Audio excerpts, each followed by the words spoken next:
Дополнителни 5,5 милиони денари за воннаставните и спортски активности по пливање во затворениот базен изгласаа советниците на последната седница пред ребаланс на буџетот за 2026 година.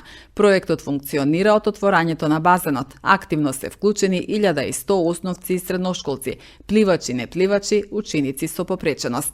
Проект кој функционира од самото основање и отворање на базенот, со пауза само во 2021 повод пандемијата на COVID-19 вирусот. Во него се вклучени ученици од основни и средни училишта.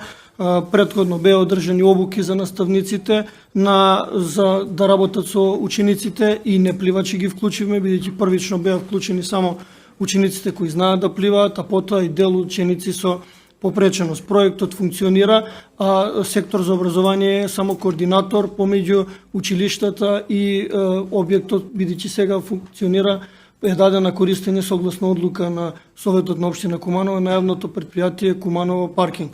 Од страна на јавното предпријатие Куманово паркинг се известени дека средствата предвидени во висина од 10 милиони 800 илјади денари кои се изгласани со буџетот на општина Куманово во месец декември 2025 година се истрошени и сега, бидејќи оди точка за ребаланс на буџетот, се дополнуваат со уште 5 милиони 500 илјади денари за да проектот продолжи да функционира, доколку биде изгласана, ќе продолжи до крајот на учебната година и ќе го опфати првото полугодие од учебната 2026-2027 година. Инаку има пријавено вкупно 1100 ученици до сега кои активно посетуваат овие воннаставни активности. Секој училиште има по 2 термина во спротивна смена во која го изведуваат. И сега за сега проектот се одвива во најдобар можен ред.